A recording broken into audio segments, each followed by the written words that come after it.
প্রতিদিনই আমাদের অগণিত নেতা কর্মীদের উপর যে নির্মম অত্যাচার, নির্যাতন, তার উপর আবার চাঁদাবাজি, চাঁদা না দিতে পারলে নির্যাতন, ঘর বাড়ি লুটপাট। বাংলাদেশে বোধহয় এমন কোনো অঞ্চল নাই যেখানে মানুষকে হত্যা করেনি। এর তীব্র নিন্দা আমি জানাই। আজকে একে একে সব ধ্বংস করেছে। একদিকে দেশটাকে যেমন অর্থনৈতিকভাবে ধ্বংস করেছে, অপরদিকে অগণিত আওয়ামী লীগ নেতা কর্মী, নাহলে 10,000-এর মতো নেতা কর্মীদের তারা গুম করেছে, হত্যা করেছে, নির্যাতন করেছে। প্রত্যেকটা ইউনিয়নে থেকে শুরু করে জেলা উপজেলা আমাদের নেতাকর্মীদের বাড়ি ঘর সব লুটপাট। আওয়ামী লীগ তো 15 বছর ক্ষমতায় ছিল, আমরা তো কখনোই এই ধরনের কাজ করে নাই আমাদের নেতাকর্মীরা। আমরা গণতন্ত্রে বিশ্বাস করি, গণতন্ত্র প্রতিষ্ঠা করেছি, আমরা দেশের মানুষের উন্নয়নে বিশ্বাস করি, মানুষের জীবনমান উন্নয়ন করেছি। তো অপরাধটা কি? আমি যারা আজকে আপনজন হারিয়েছেন আর যারা এই নির্যাতিত, আমি খালি বলতে পারি যে আমি আছি আপনাদের পাশে, কারণ আমিও তো একজন স্বজনহারা। সেই স্বজনহারা বেদনা নিয়েই তো আমি আমার পথ চলা শুধু বাংলাদেশের মানুষের জন্য, এবং বাংলাদেশের মানুষেরই সার্বিক উন্নয়ন আমি করেছিলাম। কিন্তু একটা বাটপার সুদখোর ইনুস তার ক্ষমতার লোভের আগুনে বাংলাদেশ যেমন জ্বলে পুড়ে ছারখার, আর 12 ফেব্রুয়ারি একটা প্রহসনের নির্বাচন করে ক্ষমতা এসেছে আর এক অস্ত্র চোরা কারবারি, গ্রেনেড হামলাকারী, আর এক খুনি, দুর্নীতিবাজ, তাদের ওই একই চেহারা, একই কর্মকাণ্ড। অনেকেই ভেবেছে ফেব্রুয়ারিতে নির্বাচন হয়েছে, দেশে বোধহয় গণতন্ত্র ফিরবে, মানুষ ভালো থাকবে। ভালো কোথায়, মানুষের অবস্থা আরো খারাপ। কারণ এই বিএনপি জামাতের হাতে অত্যাচারিত, নির্যাতিত কোটি কোটি মানুষ। মা বাবাকেও রেহাই দেয় না, মায়ের গায়ে পর্যন্ত এরা হাত তুলেছে। আজকে আমরা সেই কাহিনীও শুনলাম। তোদের ঘরে কি মা নেই, বোন নেই, ওদের বাবা নেই? ওরা অন্যের মায়ের গায়ে হাত তুলে অপমান করে।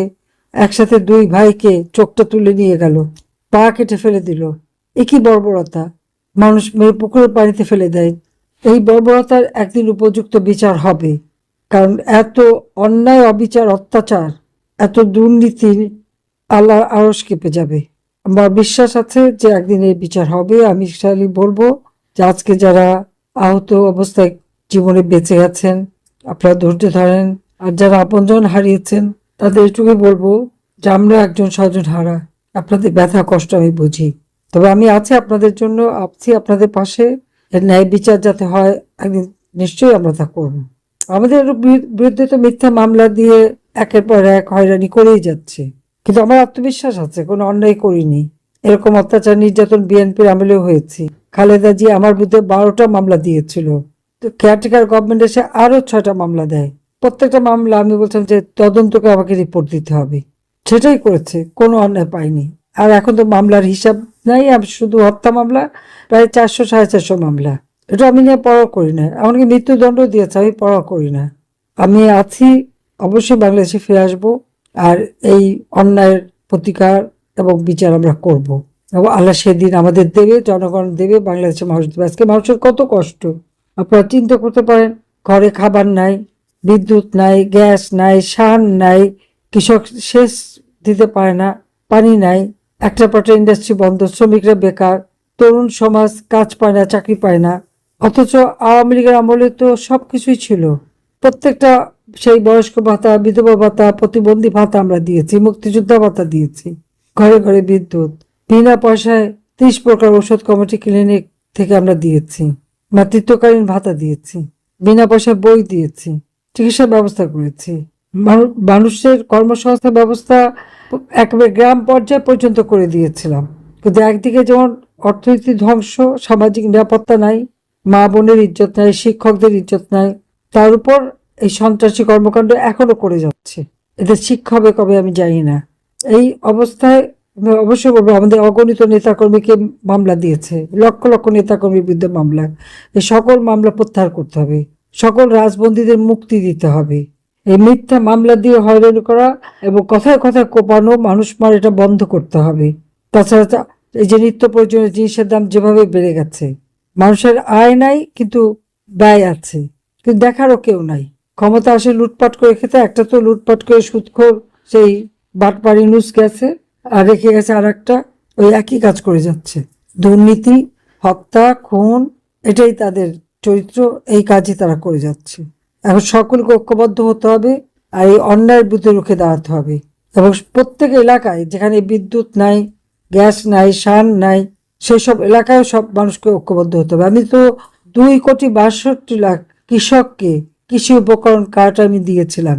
আজকে আবার নাকি কৃষি কার্ড দিচ্ছে, দেখা গেল গাড়ি বাড়ির মালিক একজন মোটা তাজা, তাকে নতুন লুঙ্গি নতুন গেঞ্জি পরিয়ে গামছা বাতায় দিয়ে তার হাতে কৃষি কার্ড তুলে দিচ্ছে। ভাওতাবাজির একটা সীমা থাকে, নাটক করাটা সীমা থাকে। টিকা দিতে পারে না, কত বড় মিথ্যা কথা বলে। আওয়ামী লীগের আমলে নাকি টিকা দেয়নি। এই মিথ্যাচার তার বন্ধ করতে হবে তারেকের। আওয়ামী লীগ আমলে এমনকি কোভিডের সময়ও বিনামূল্যে টিকা দিয়েছে। ওর মা খালেদা জিয়ারও বিনামূল্যে টিকা দিয়েছিলাম। আর প্রত্যেকটা শিশু ওই কোভিডের সময়ও 90% উপর শিশু টিকা পেত। 2024 সালেও আমরা এই টিকা দিয়েছি। তাহলে 25 সালে কেন টিকা পেল না, 26 সালে কেন টিকা পেল না? 25 সালে ইনুস আর 26 সালে তারেক সমস্ত টাকা পয়সা চুরি করে খেয়ে গেছে। 7,97,000 কোটি টাকার বাজেট দিয়েছিলাম, যেখানে স্বাস্থ্য খাতে বিরাট অঙ্কের টাকা সব চুরি করে লুটপাট করে খেয়ে আজকে শত শত শিশু মারা যাচ্ছে। হাসপাতালে যে কটা শিশু নিয়ে যাচ্ছে তাদের হিসাব পাওয়া যাচ্ছে, কিন্তু তার বাইরে ঘরে যে যারা মারা যাচ্ছে সেই হিসাব তো নাই। এই শিশু হত্যার দায় ইনুস আর তারেককে নিতে হবে।